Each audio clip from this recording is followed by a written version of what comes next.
Oh, this is Bob Burchett. We're visiting the California Public Safety Radio Association, sponsored by Novexcom, here with the Mobile Vintage Radio Museum. I'm going to go inside. We've tailored this display specifically for the CPRA.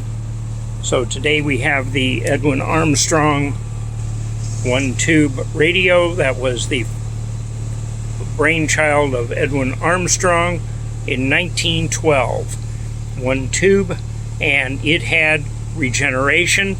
Edwin Armstrong is known for inventing FM. So that made all these jobs possible. Brought along my portaphone here in case we need to call for help. Invented by Al Gross.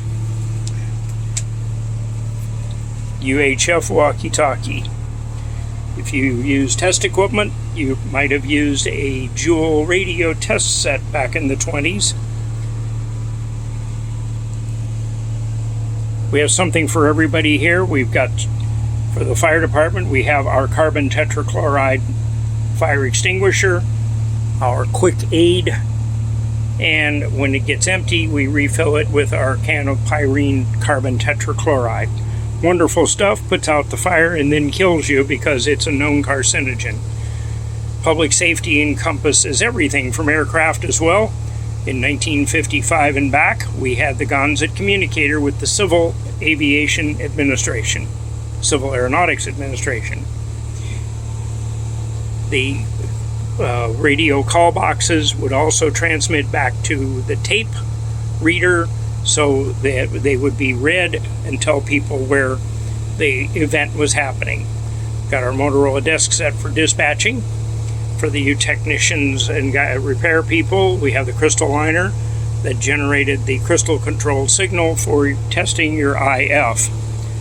We have pocket pagers used in many industries, public safety, as well as hospitals and the like. There's a nice Repco Tech VHF unit. It's so tall, it has the, made for the Forest Service, it's so tall because it has the charger built into the bottom of the leather case. Wouldn't you love to carry that? First GE handheld. We got a lot of stuff from Motorola here, including the 1935 Model 8T 8-tube radio.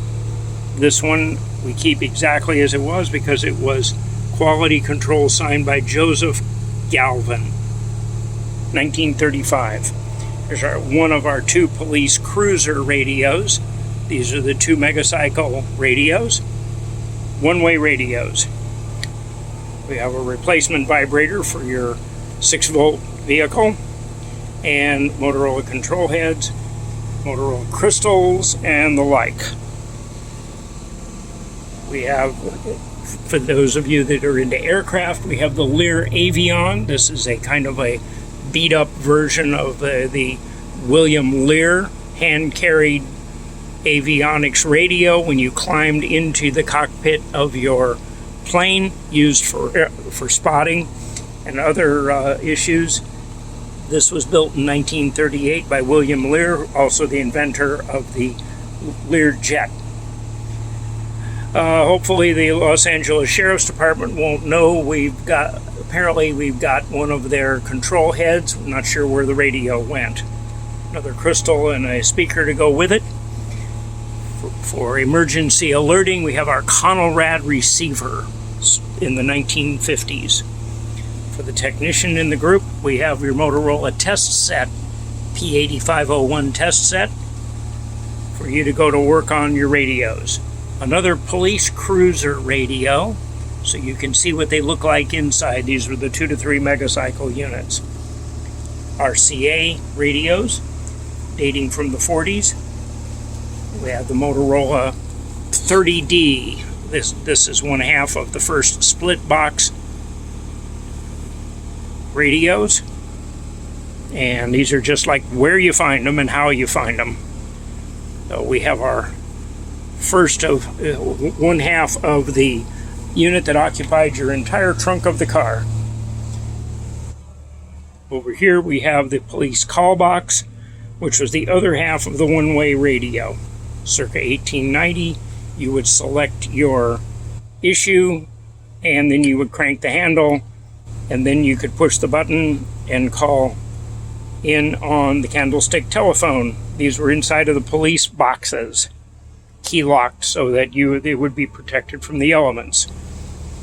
3BVA, Fred M. Link, commemorated by the Fred Link Award in the Radio Club of America, gave us this transmitter and this receiver.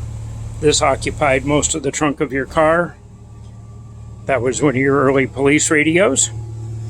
Have our Motorola Walkie-Talkie. This was a VHF FM radio. GE, I believe that's pre-progress line. Control head. There's a lot of other items inside of the radio bus, but we've tailored this for the CPRA folks, so we're going to cover some of those. Here's your Dumont repair manual. Research line of Motorola FM radios, 25 megacycles FM. Here's an installation guide for your Indian motorcycle where you mounted your radio on it. This is showing a Link radio. Since radios were one way, you had Calling All Cars. This is a Parker Brothers board game invented in 1938 called Calling All Cars. This is when the police dispatcher, if you were lucky enough to be chosen as the dispatcher for the board game, you were in control. Here's the later version, 1940 era, Calling All Cars. And we have a couple of our pack sets. Now this cute chick here is talking on hers, November 1948. She's happy to be carrying around her lightweight, easily carried Motorola Pack Set. And there's what she's talking on. Those were filled with these tubes. You can see these tiny little tubes, invented for World War II, for use in proximity fuses for bombshells. We then moved them into civilian use. And another pack set, one of the larger variety. There's a lot of cute stuff in the radio bus. This is a 1973 Mobile Museum, previously owned by John Dilks of QST fame. So there you have it. There's a quick look through our special show today for the California Public Safety Radio Association. You can contact us at novexcomm.com, Novexcom, and I'm Bob Burchett, 310-534-4456.